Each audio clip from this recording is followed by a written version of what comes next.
मित्रों, हिमाचल प्रदेश में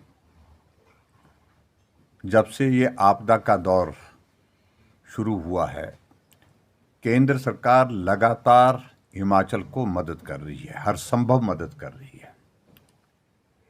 लेकिन बार बार प्रदेश के मुख्यमंत्री के साथ मंत्रियों का, कांग्रेस के नेताओं का एक ही रोना, एक ही आरोप कि केंद्र मदद नहीं कर रहा है। मैं इन सारी बातों को सिरे से खारिज करता हूं, जिस प्रकार की बात वो करते हैं,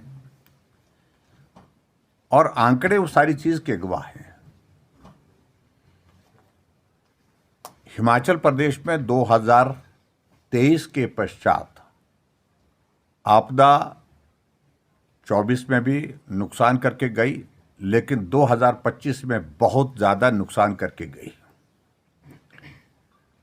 और 2023 के बाद अभी तक हिमाचल प्रदेश को डिजास्टर के जो दो प्रमुख हेड होते हैं, और दो प्रमुख हेड में जिसमें एसडीआरएफ का पैसा, एनडीआरएफ का पैसा, जो प्रदेश में आपदा प्रभावित लोगों के लिए, आपदा प्रभावित इलाके के काम के लिए जो मिलता है, वो राशि अभी तक हिमाचल प्रदेश को 2023 के पश्चात लगभग 6,000 करोड़ तक पहुंच गई। और जो पीडीएनए का जो पैसा, पीछे आपने इस बात को देखा होगा कि 451 करोड़ रुपए हिमाचल प्रदेश को जारी किया था, और उसके पश्चात अभी 24 तारीख को 602 करोड़ के लगभग केंद्र सरकार ने पीडीएनए का जो रिमेनिंग पोर्शन था उसको भी जारी किया है। अगर ये 602 करोड़ रुपए को अगर मिलाएं और पिछला 2023 के बाद जो अलग अलग इंस्टॉलमेंट में हिमाचल प्रदेश को जो पैसा आया है, तो कुल मिला करके वो पैसा 6,000 करोड़ रुपए का अभी तक बन गया है। और इसलिए जो कांग्रेस की सरकार का, कांग्रेस के नेताओं का, विशेष तौर से मुख्यमंत्री का बार बार जो आरोप है कि केंद्र मदद नहीं कर रहा है, केंद्र सहयोग नहीं कर रहा है, तो मैं समझता हूं ये बहुत दुर्भाग्यपूर्ण है। मैं उम्मीद कर रहा था कि 602 करोड़ रुपए जो अभी ताजा हालात में अभी जो जारी किया है, उसके लिए प्रदेश सरकार की ओर से कोई प्रेस नोट होगा, प्रेस बाइट होगी, जहां धन्यवाद शब्द सुनने को मिलेगा, लेकिन उसके बावजूद भी नहीं मिला है। और इसके अतिरिक्त में यह भी मैं कहना चाहता हूं कि आंकड़े अब लोगों के सामने ठीक प्रकार से रखने की आवश्यकता हम महसूस कर रहे हैं।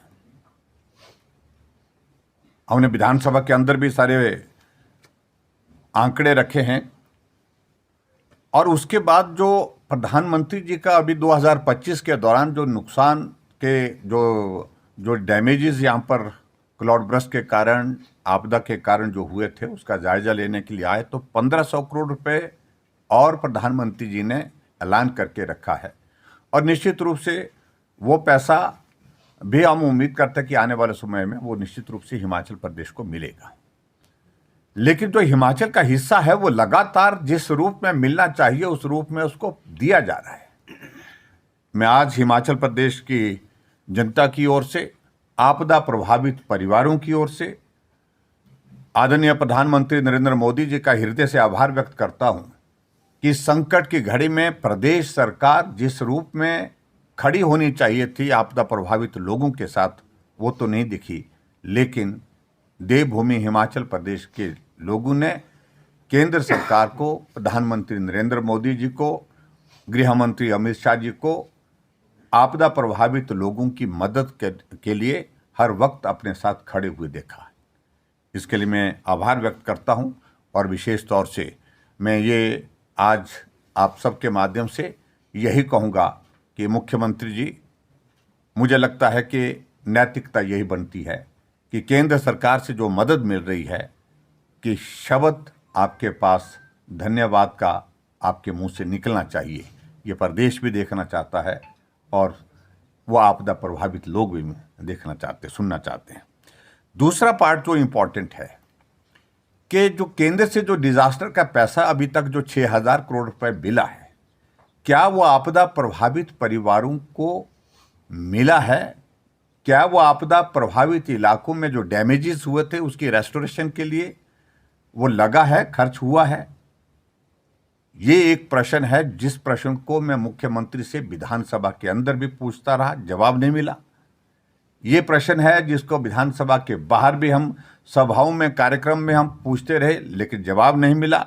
आज फिर से मैं आप सबके माध्यम से हिमाचल प्रदेश के माननीय मुख्यमंत्री से ये प्रश्न पूछता हूं कि 6,000 करोड़ रुपए हिमाचल प्रदेश को आपदा का जो केंद्र से मिला है, उसमें से आपने हिमाचल प्रदेश में आपदा प्रभावित लोगों को कितना पैसा दिया है?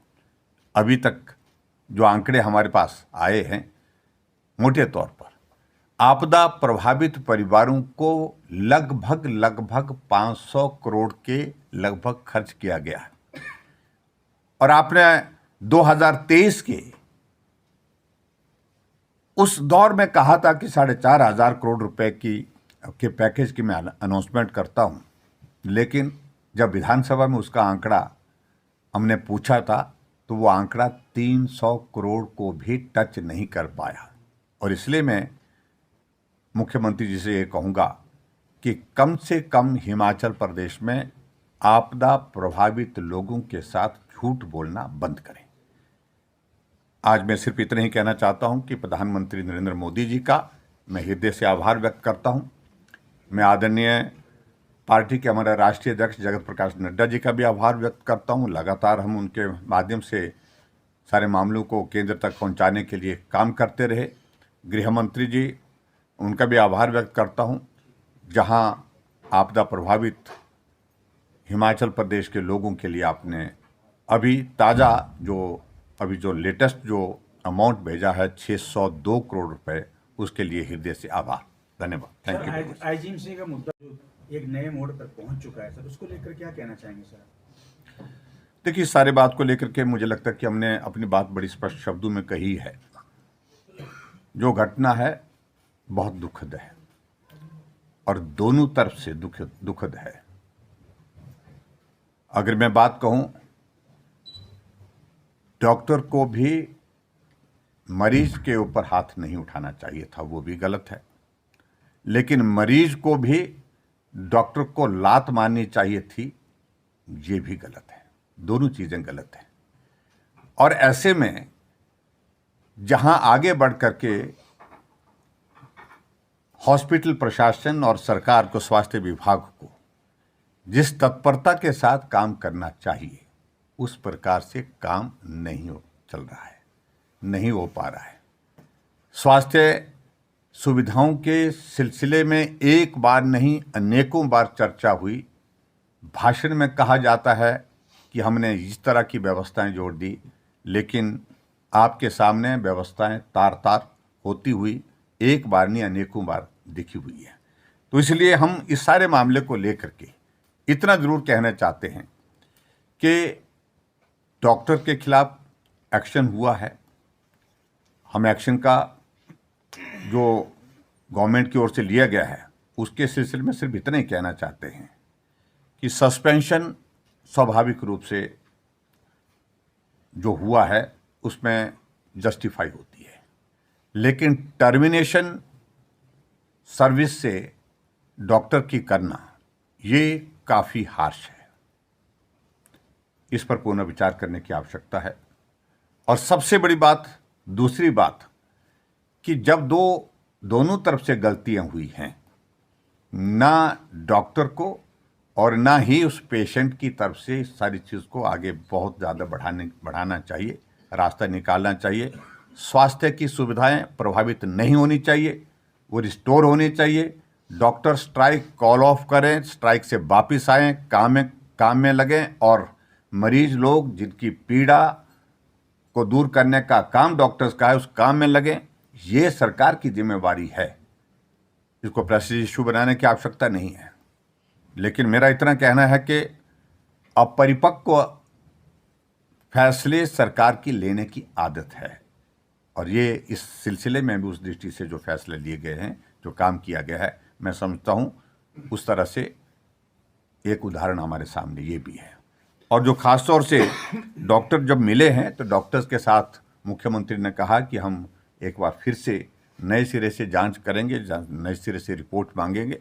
तो उम्मीद करता हूँ इसमें रिपोर्ट के साथ साथ में इसका समाधान जो बहुत आवश्यक है, बहुत जल्दी होना चाहिए, उस दिशा में कदम उठाएंगे। सर, पूरे हिमाचल में आज 102 और 108 कर्मचारी यूनियन होंगे।